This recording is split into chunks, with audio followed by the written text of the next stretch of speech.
Dua, satu.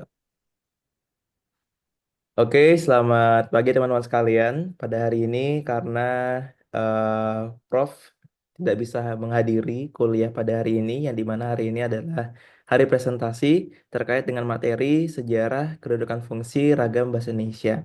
Jadi sebelum kita memulai kuliah pada hari ini, alangkah baiknya kita memulai dengan berdoa terlebih dahulu. Berdoa menurut kepercayaan keyakinan masing-masing. Tengkara dilancarkan, berdoa dimulai.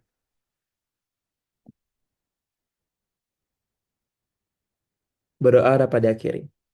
Baik, sebelumnya mungkin dari rekan saya, Gita, apakah sudah siap untuk melakukan presentasi? Sudah. Baik, jika sudah, bisa dimulai ya.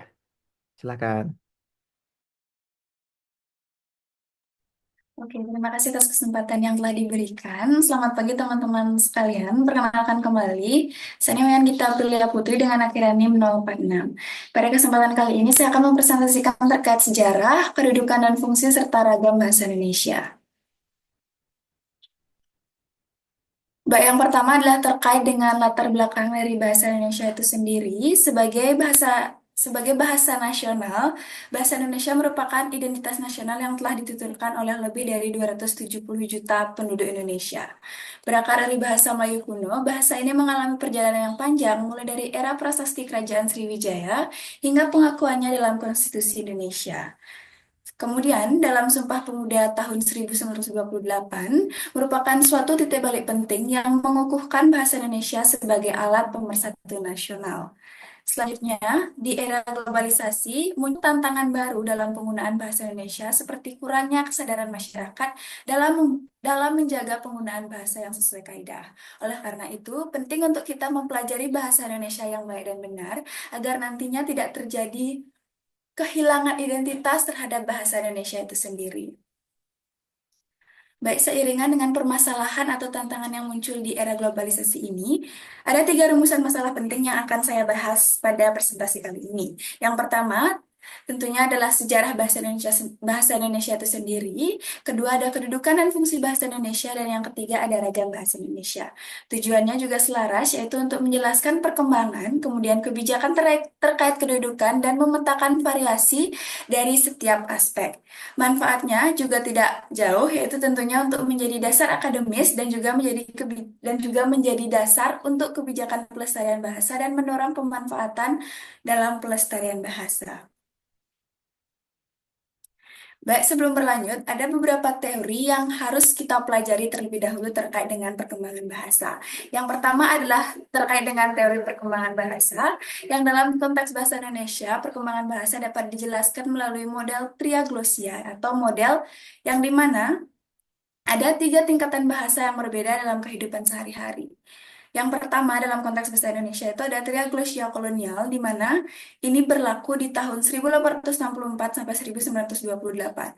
Ada tiga bahasa yang ada atau digunakan di kehidupan sehari-hari pada zaman itu, yaitu bahasa Belanda yang penggunaannya tuh ha atau hai, kemudian ada bahasa Melayu yang penggunaannya em atau medium, dan terakhir ada bahasa daerah yang penggunaannya el atau low.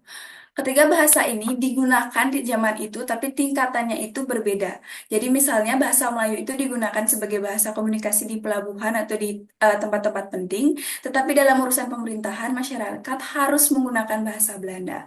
Sedangkan bahasa daerah itu masih digunakan dalam kehidupan sehari-hari di daerah masing-masing. Selanjutnya ada diagnosia nasional yang digunakan pada tahun 1945 sampai tahun 2000, di mana di sini kedudukan bahasa Indonesia itu high atau sifatnya itu digunakan dalam administrasi negara, pendidikan, media massa, dan komunikasi resmi. Sedangkan bahasa daerah itu sifatnya L atau digunakan dalam kehidupan sehari-hari dan budaya lokal yang bersifat kedaerahan. Selanjutnya yang terakhir ada poliglosia digital yang digunakan pada tahun 2000 hingga sekarang, di mana di sini ada percampuran dari bahasa asing yang juga digunakan seiringan dengan bahasa Indonesia dan bahasa daerahnya masing-masing. Selanjutnya adalah kerangka hukum kebahasaan, di mana di sini ada tiga. Yang pertama ada pasal 36 UUD 1945 yang menetapkan bahasa Indonesia sebagai bahasa negara. Kemudian ada Undang-Undang nomor 24 tahun 2009 dan Permendikbud nomor 42 garing 2018 yang berisikan standarisasi dan pedoman penggunaan bahasa Indonesia. Selanjutnya adalah terkait dengan teori variasi bahasa yang bisa dibagi menjadi tiga. Yang pertama ada variasi vertikal yang dibagi berdasarkan strata sosial. Yang pertama itu ada akrole atau bahasa elit, kemudian ada mesole atau bahasa urban, dan yang terakhir ada basile atau bahasa pedesaan. Selanjutnya ada variasi horizontal yang membedakan bahasa berdasarkan wilayah geografisnya. Contohnya itu dialek Jakarta dengan dialek Jawa pasti berbeda sehingga menimbulkan suatu variasi berdasarkan perbedaan daerahnya itu sendiri. Dan yang terakhir adalah variasi medial yang dimana ini adalah pembagian bahasa berdasarkan media komunikasinya. Jadi ada yang lisan, tertulis, atau digital, atau melalui pesan singkat. Baik, selanjutnya kita akan masuk ke pembahasan, yaitu terkait dengan sejarah, kedudukan, dan fungsi serta ragam bahasa Indonesia. Baik, dimulai dari sejarah bahasa Indonesia yang dibagi menjadi tiga fase, dimulai dari fase prakolonial di abad ke-7 hingga 16 Masehi. Di masa ini, bahasa Melayu kuno aktif digunakan atau layaknya digunakan yang ditunjukkan oleh bukti di prasasti Kerajaan Sriwijaya seperti Prasasti Kedukan Bukit, Prasasti Talang Tua, dan Prasasti Kota Kapur. Pada zaman ini, bahasa Melayu kuno banyak dipengaruhi oleh bahasa Sanskerta yang terlihat dari kata-kata seperti raja, wira, dan pustaka. Contoh nyata itu tertulis di Prasasti Kedukan Bukit pada tahun 683 Masehi, di mana penggunaan kata-kata seperti raja dan wira itu juga masih berlanjut hingga kini, yang membuat sekitar 83% kosakata pada zaman prasasti Kerajaan Sriwijaya ini masih tetap digunakan hingga sekarang. Kemudian, bahasa Melayu ini berkembang sebagai lingua franca di Nusantara karena dia memiliki daerah persebaran yang luas dan bersifat sederhana. Selanjutnya, perkembangan bahasa Indonesia dilanjutkan di era kolonial, yaitu pada tahun 1602 hingga 1942, di mana bahasa Melayu berkembang dan digunakan dalam perdagangan serta diplomasi. Bahasa Melayu juga dipengaruhi oleh bahasa asing seperti Portugis, Belanda, dan Tionghoa. Pigafetta pada tahun 1521 mencatat kata-kata dalam bahasa Melayu di Tidore, di mana di tahun 1580-an, Jan Huygens van Livingston juga mencatat pentingnya bahasa Melayu di Nusantara. Mengingat pentingnya bahasa ini, pada tahun 1901, pemerintah Hindia Belanda kemudian menerbitkan Kitab Logat Melayu untuk menyederhanakan ejaan Latin bahasa Melayu, sekaligus mempermudah komunikasi antar pribumi di daerah jajahannya. Kemudian 7 tahun berlanjut pada tahun 1908, pemerintah kolonial membentuk Komisi for the Volkslecture atau Komisi Bacaan Rakyat yang menjadi cikal bakal Balai Pustaka. Selanjutnya pada tahun 1910, KBR meluncurkan program Taman Pustaka yang membangun 700 perpustakaan dalam 2 tahun. Bahasa Indonesia kemudian mengalami peningkatan pesat pada tahun 1918, di mana dia ditetapkan sebagai bahasa resmi kedua dalam Dewan Rakyat atau Volksraad.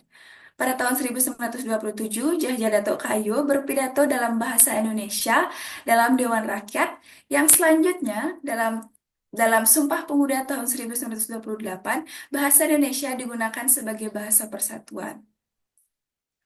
Perkembangan bahasa Indonesia kemudian berlanjut dari pasca kemerdekaan hingga sekarang, dimulai dari Sumpah Pemuda hingga ditetapkannya Undang-Undang Dasar Pasal 36, Undang-Undang Dasar tahun 1945 Pasal 36, di mana menetapkan bahasa Indonesia sebagai bahasa negara. Perkembangan bahasa Indonesia kemudian dilanjutkan dengan adanya beberapa kongres, yang dimana Kongres Bahasa Indonesia telah diadakan selama 11 kali sejak 1938. Kongres pertama diadakan di Solo membahas terkait dengan kesadaran bahasa, kemudian Kongres ke-10 dilaksanakan pada tahun 2013 yang menyoroti penggunaan bahasa Indonesia di era digital. Kemudian Kongres kelima pada tahun 1988 juga meluncurkan KBBI atau Kamus Besar Bahasa Indonesia. Kongres ketujuh pada tahun 1998 mengusulkan Badan Pertimbangan Bahasa, dan Kongres terakhir di tahun 2018 menegaskan bahasa Indonesia sebagai identitas nasional. Selanjutnya adalah terkait dengan kedudukan bahasa Indonesia, di mana bahasa Indonesia itu sendiri berkedudukan sebagai bahasa nasional dan bahasa negara. Sebagai bahasa nasional, sebagaimana hasil perumusan seminar politik bahasa Indonesia yang diselenggarakan di Jakarta pada tanggal 25 sampai 28 Februari 1975 dan juga bagaimana tertuang dalam Sumpah Pemuda pada tahun 1928. Sebagai bahasa nasional, bahasa Indonesia memiliki empat fungsi utama, yaitu yang pertama sebagai lambang kebanggaan nasional atau mencerminkan identitas bangsa, kedua sebagai lambang identitas nasional atau membedakan Indonesia dari bangsa lain. Yang ketiga sebagai alat pemersatu bangsa atau mengatasi perbedaan etnis dan budaya. Dan yang terakhir sebagai alat komunikasi antar budaya, antar daerah, atau digunakan dalam berbagai wilayah dan suku di Indonesia.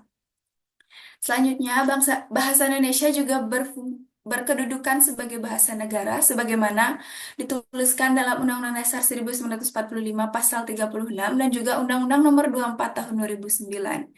Sebagai bahasa negara, bahasa Indonesia memiliki empat fungsi utama, yaitu yang pertama sebagai bahasa resmi negara, kedua sebagai bahasa pengantar pendidikan atau digunakan di sekolah-sekolah dan universitas, yang ketiga sebagai bahasa komunikasi nasional atau digunakan dalam kehidupan sehari-hari secara nasional, dan yang keempat sebagai bahasa pengembangan IPTED. Baik, yang selanjutnya adalah terkait dengan ragam bahasa Indonesia, di mana dalam praktek pemakaiannya, bahasa tentu memiliki banyak ragam. Secara sederhana, ragam bahasa dapat diartikan sebagai variasi pemakaian bahasa yang timbul akibat adanya sarana, situasi, norma, dan bidang pemakaian bahasa yang berbeda. Merujuk pada pengertian tersebut, saya dapat membagi ragam bahasa menjadi dua, juga diperoleh dari sumber-sumber terkait, di mana ragam bahasa itu dapat dilihat dari sarana pemakaian serta norma pemakaiannya. Nah, menurut sarana pemakaiannya, bahasa dapat dibagi menjadi dua ragam, yaitu ragam lisan atau yang digunakan dalam percakapan sehari-hari, dan juga ragam tulis atau yang digunakan dalam dokumen resmi dan akademik.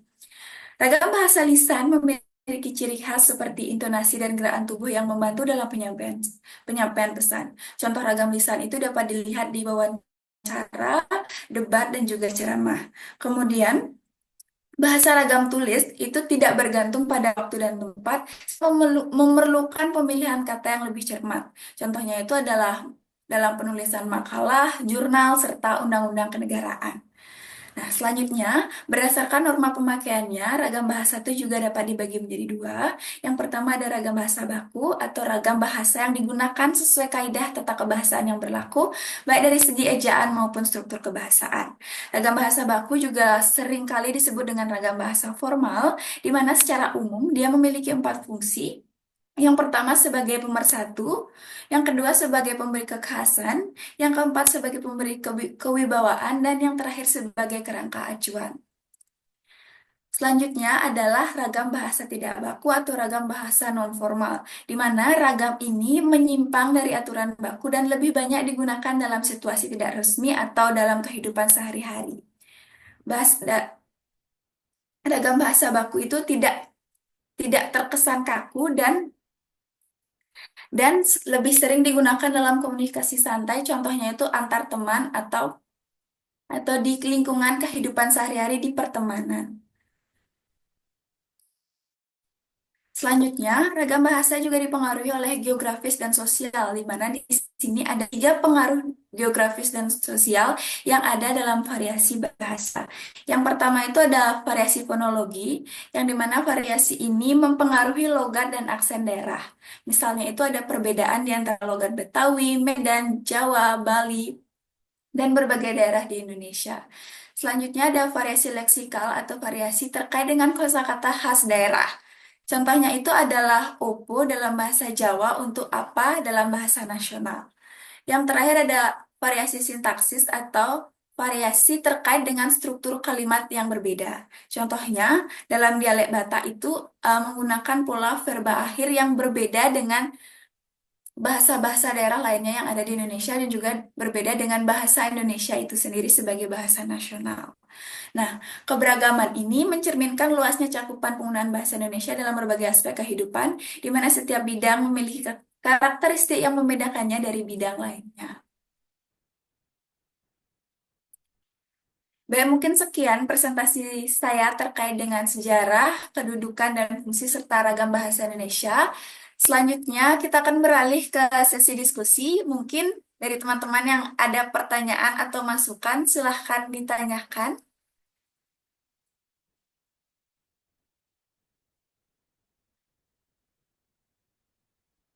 Oke, mungkin sebelum berlanjut, izin bertanya pada Gandhi, untuk pertanyaannya itu berapa orang ya? Baik, terima kasih. Sebelumnya, para Gita telah mempresentasikan terkait dengan sejarah dari bahasa Indonesia sendiri. Terkait dengan pertanyaannya, mungkin kita batasi ke 5 pertanyaan mungkin ya. Apakah seperti itu aman kita ya? Ya, aman. Oke, mungkin untuk jawabannya karena mengingat dengan durasi, mungkin sekiranya bisa diinikan aja, apa namanya, persingkat aja terkait dengan jawabannya sehingga teman-teman lainnya juga mendapatkan kesempatan terkait dengan jawaban dari kita itu sendiri. Baik, mungkin saya persilahkan kepada teman-teman yang sudah antusias untuk bertanya untuk untuk bertanya terlebih dahulu dan kita silakan memilih siapa yang apa namanya pertama untuk bertanya. Seperti itu. Terima kasih. Terima kasih Gani. Oke, kita sekarang lanjut ke sesi diskusinya lagi. Di sini ada Nidesa Putu Winda Oktaviani. Silahkan memberikan pertanyaannya. Baik, untuk suara saya apakah terdengar dengan jelas? Terdengar. Baik, perkenalkan nama saya Nidesa Putri Oktaviani dengan NIM akhir 075. Jadi berdasar presentasi yang udah kita berikan, saya ingin bertanya, jika misalkan seandainya bahasa Melayu itu tidak dipakai sebagai dasar bahasa Indonesia dalam Sumpah Pemuda 1928 seperti yang sudah kita jelaskan. Dan apa bahasa yang kemungkinan besar akan menggantikan bahasa Melayu tersebut. Dan jika memang ada perbedaan bahasa yang seharusnya kan bahasa Melayu, jika memang akan ada kemungkinan besar penggantinya, bagaimana sekiranya itu ada dampak positif, eh, maaf, dampak sosial seperti dampak politik dan juga juga dampak budaya dari pemilihan bahasa lain bagi integrasi nasional dan perkembangan identitas Indonesia sebagai bangsa. Apakah bisa dipahami? Baik, bisa. Terima kasih, Winda. Oke, Gani, mungkin aku izin jawab langsung aja ya, biar nggak lupa juga sama pertanyaannya. Apakah boleh? Boleh kita langsung aja. Oke, baik. Untuk Winda, terima kasih atas pertanyaannya. Mungkin inti pertanyaannya itu, bagaimana jika seandainya bahasa Melayu tidak dipilih sebagai dasar bahasa Indonesia dalam Sumpah Pemuda? Oke, seperti yang sudah saya jelaskan tadi terkait dengan bagaimana triaglosia bahasa dalam teori perkembangan bahasa. Selain bahasa Melayu, juga ada bahasa-bahasa lain yang mempengaruhi penggunaan bahasa di Indonesia sendiri. Nah, kemungkinan jika tidak bahasa Melayu, bahasa-bahasa daerah yang dominan atau eh, perkembangan perkembangan perkembangan kependudukan di Indonesia itu tinggi mungkin digunakan. Contohnya itu ada bahasa Jawa, Sunda, dan mungkin bahasa Belanda. Bahasa Belanda itu sendiri dapat digunakan. Nah, sekarang bagaimana dampaknya terhadap sosial, politik, dan budaya dari pemilihan bahasa lain itu terhadap perkembangan identitas Indonesia sebagai bangsa. Nah, jika yang digunakan itu adalah bahasa daerah seperti Jawa dan Sunda, mungkin bisa terjadi resistensi dari suku lain karena bahasa ini sejatinya merupakan bahasa daerah.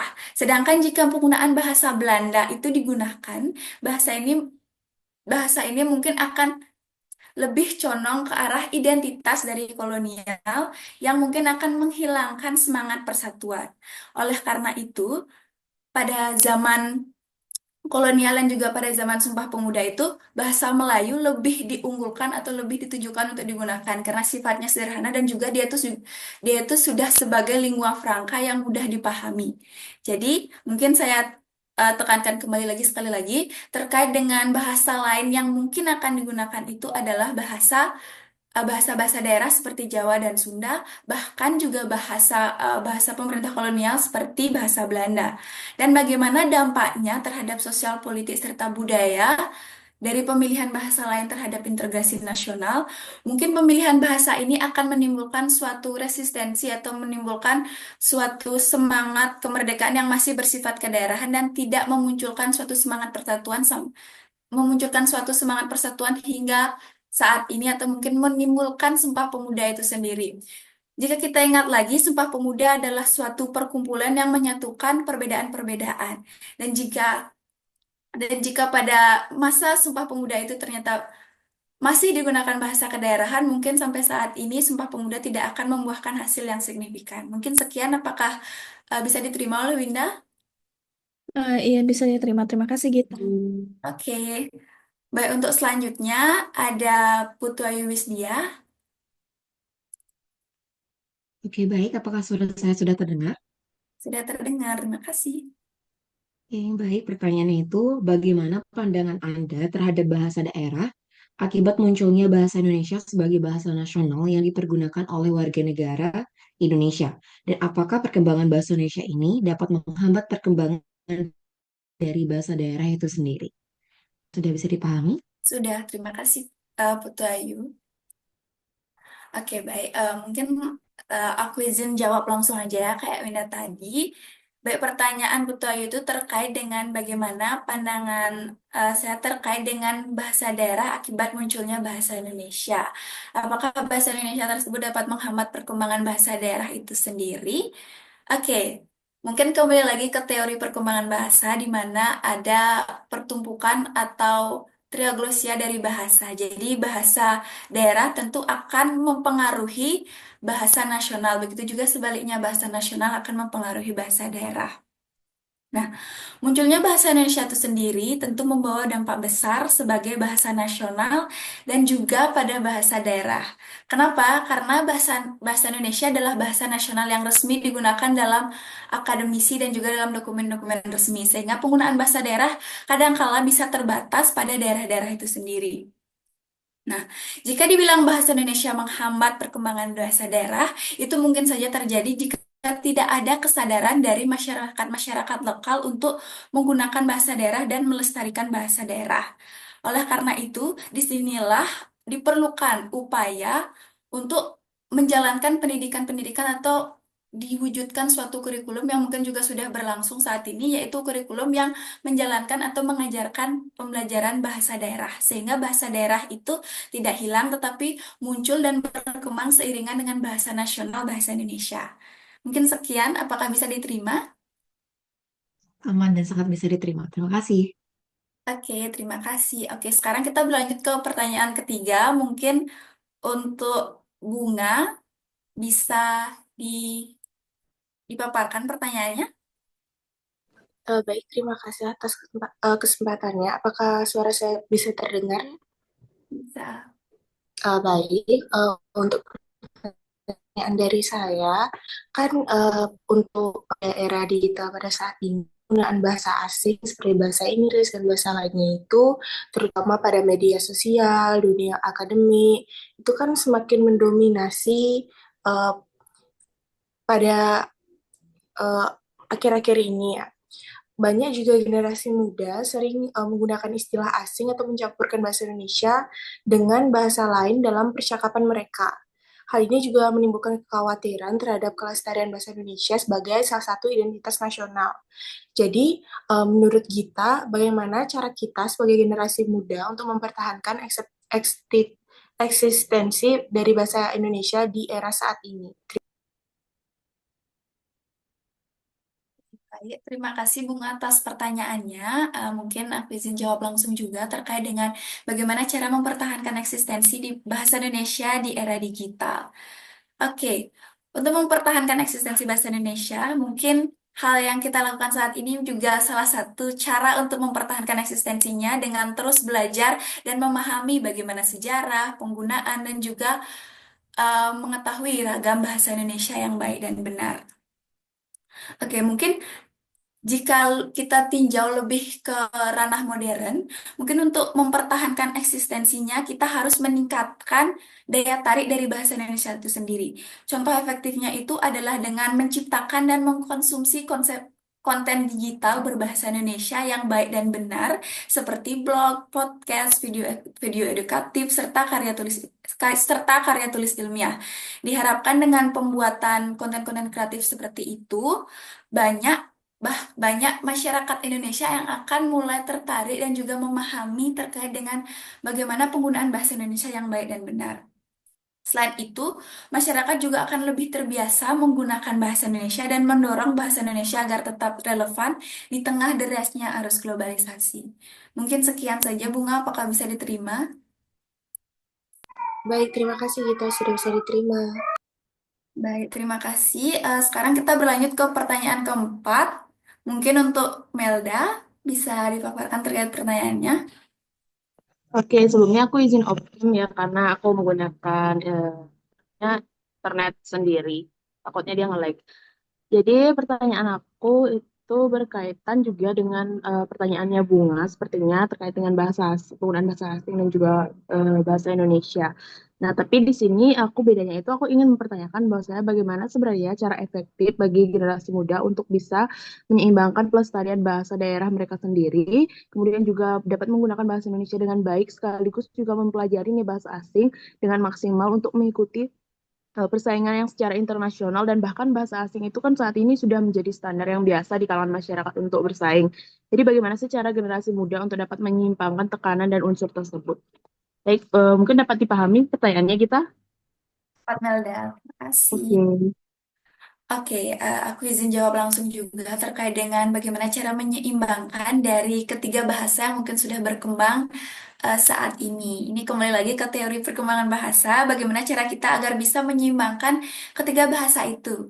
Misalnya, kita menggunakan bahasa Indonesia sebagai bahasa nasional, dia sifatnya resmi, kita akan menggunakannya dalam pendidikan, komunikasi nasional, serta situasi profesional di dalam negeri. Sedangkan terkait dengan bahasa asing atau bahasa internasional, itu contohnya Inggris, itu kita gunakan dalam komunikasi global, akademik yang lebih sifatnya itu internasional dan profesional di tingkat internasional sendiri. Sedangkan bahasa daerah kita gunakan di rumah dalam komunitas budaya atau dalam acara adat.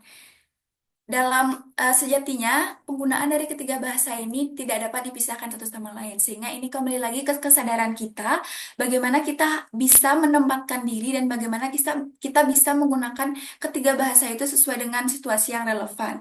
Misalnya, kita menggunakan bahasa Indonesia saat kita berbicara dengan teman satu sama lain di kegiatan kampus atau di kegiatan akademik, sedangkan di rumah kita masing-masing mungkin kita bisa mengusahakan untuk menggunakan bahasa daerah masing-masing. Selanjutnya, jika mungkin ada pertemuan internasional, kita sekaligus dapat menggunakan bahasa internasional yang digunakan, sekaligus mungkin juga memperkenalkan bahasa Indonesia itu sendiri sebagai bahasa nasional kita. Mungkin untuk Melda, apakah bisa diterima? Oke, bisa. Terima kasih kita. Ya, terima kasih kembali. Oke, selanjutnya pertanyaan terakhir atau pertanyaan kelima. Ada Indira. Mungkin bisa dipaparkan pertanyaannya. Oh, baik, apakah sore saya udah kedengaran? Sudah, terima kasih. Oke, pertanyaan saya sebenarnya juga mencakup dari pertanyaan atau lebih nyambung ke pertanyaan yang tadi. Dan tadi juga kan dibilang dari jawabannya Gita itu peran atau kedudukan bahasa Indonesia itu masih dalam dunia akademik atau mencakup dunia akademik. Tapi pertanyaan saya, apakah itu sebenarnya masih mencakup atau masih berkembang hingga sekarang? Karena setahu saya dunia akademik terutama di bidang keilmiahan itu sekarang juga udah menggunakan bahasa Inggris sebagai bahasa utama, bahkan nggak cuman di konferensi yang tingkatnya profesional ataupun secara global, di seminar-seminar yang sifatnya lokal atau nasional dan juga konferensi nasional pun biasanya menggunakan bahasa Inggris sebagai media utama mereka gitu. Jadi menurut pendapat kita sebenarnya gimana sih perkembangannya yang sekarang, dan kalaupun ada suatu tantangan itu gimana cara untuk mempertahankan bahasa Indonesia supaya digunakan dalam dunia akademik terutama ilmiah. Apakah dapat diterima pertanyaannya? Ada Pak, terima kasih Indira. Oke, terima kasih. Oke, mungkin aku izin jawab langsung juga. Oke, yang pertama itu terkait dengan peran bahasa Indonesia di dunia akademi, apakah masih berkembang hingga sekarang? Itu jawabannya tentu masih berkembang, karena bahasa Indonesia itu masih resmi atau masih wajib digunakan di komunikasi dalam dunia-dunia pendidikan, sehingga dia masih memegang peran krusial dan penting sebagai bahasa akademik di Indonesia sendiri. Nah, selanjutnya, bagaimana tanggapan saya terkait dengan penggunaan bahasa Inggris yang umum atau sering digunakan di kegiatan keilmiahan dan juga apakah ada tantangannya? Oke, jika ditinjau, memang bahasa Inggris itu memiliki peran yang penting atau sering digunakan dalam konferensi-konferensi resmi yang sifatnya bukan hanya nasional, bukan hanya internasional, tapi juga nasional. Mungkin ini menunjukkan bagaimana bahasa Inggris itu adalah bahasa internasional yang diakui oleh seluruh, bukan seluruh, sebagian besar negara-negara di dunia. Oleh karena itu, sudah umum bagi mereka untuk menggunakan bahasa Inggris agar apa yang disampaikan itu dapat dimengerti secara nasional. Banyak jurnal-jurnal bereputasi tinggi yang lebih menggunakan bahasa Inggris karena sifatnya yang internasional sehingga dia bisa diterima oleh khayal ramai di kancah global. Namun, dalam dalam konteks ini tentu tidak menutup kemungkinan kita sebagai mahasiswa untuk menggunakan bahasa Indonesia, tetap menggunakan bahasa Indonesia sebagai identitas nasional. Memang mungkin bahasa Inggris itu harus atau wajib dipahami agar kita nantinya bisa bisa menembus kancah internasional dan juga menerbitkan jurnal-jurnal bereputasi internasional. Tetapi tidak menutup kemungkinan bagi kita juga untuk menyelipkan sedikit identitas nasional melalui bahasa Indonesia atau menggunakan sedikit bahasa Indonesia di jurnal-jurnal atau di eh, paper-paper keilmiahan tersebut. Nah, penggunaan bahasa internasional ini juga menjadi suatu tantangan bagi kita, di mana kita sendiri harus tetap harus tetap senantiasa menggunakan bahasa Indonesia atau tetap mempertahankan identitas kita dan juga memilih strategi yang tepat. Mungkin saya sudah jawab di pertanyaan-pertanyaan sebelumnya, bagaimana strategi kita untuk tetap bisa menggunakan bahasa daerah, bahasa nasional, dan bahasa asing secara bersamaan. Mungkin salah satu strategi efektif yang bisa dikembangkan itu adalah meningkatkan jurnal-jurnal kebahasaan yang berbahasa nasional agar bisa lebih baik lagi dan juga mungkin bisa bisa terkenal atau bereputasi di luar negeri walaupun itu menggunakan bahasa nasional tetapi juga dapat relevan dan diterima di kancah internasional. Mungkin sekian Indira, apakah bisa diterima? Bisa diterima. Terima kasih banyak, Gita. Oke, terima kasih kembali. Oke, mungkin karena sudah 5 pertanyaan, saya tutup sesi diskusi untuk kesempatan kali ini. Selanjutnya, saya akan membacakan kesimpulan terkait dengan presentasi pada hari ini. Yang pertama yaitu terkait dengan sejarah seperti yang sudah kita dengar bersama tadi juga yang sudah saya paparkan. Bahasa Indonesia itu berkembang dari bahasa Melayu yang mengalami perjalanan panjang hingga diresmikan sebagai bahasa nasional yang titik baliknya itu ada di Sumpah Pemuda pada tahun 1928. Kemudian terkait kedudukan dan fungsi dari bahasa Indonesia, bahasa Indonesia itu diakui sebagai bahasa nasional dan bahasa negara yang berperan dalam pemersatu komunikasi, pendidikan, serta administrasi pemerintahan. Dan terakhir terkait dengan ragam bahasa, di mana bahasa Indonesia itu terus berkembang dengan berbagai variasi, dimulai dari ragam tulis, ragam lisan, serta dalam bentuk bahasa baku dan bahasa nonformal. Selain itu, bahasa Indonesia juga dipengaruhi oleh perubahan sosial dan kemajuan teknologi. Baik, mungkin sekian dari kesimpulan yang saya dapat sampaikan. Berikut adalah beberapa daftar pustaka yang saya gunakan. Dan sekian atas presentasi saya kali ini. Mohon maaf jika ada salah kata. Terima kasih dan saya kembalikan ke Gandhi.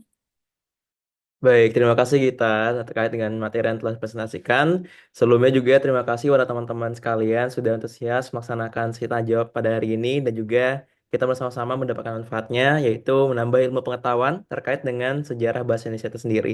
Namun teman-teman saya lihat bahwasanya masih banyak sekali yang antusias untuk bertanya. Mungkin sekiranya dari Gita apakah nanti teman-teman yang sekiranya belum mendapatkan kesempatan bertanya pada Zoom kali ini bisa bertanya secara pribadi langsung kepada kita apakah diperbolehkan nanti kita bakal cantumkan pada notulensi seperti itu apakah diperbolehkan kita.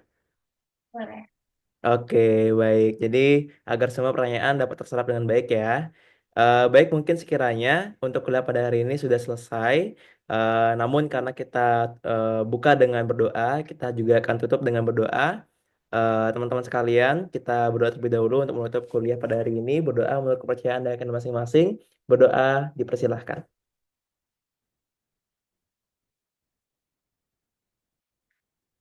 Baik, berdoa dapat dicukupkan. Sebelum kita selesaikan, kita mungkin dokumentasi dulu untuk dokumentasi ya. Baik, mungkin teman-teman bisa gaya Kio ya. Oke, dokumentasi saya hitung dalam hitungan 3, 2, 1. Oke, baik. Terima kasih teman-teman. Selamat melanjutkan aktivitas ya.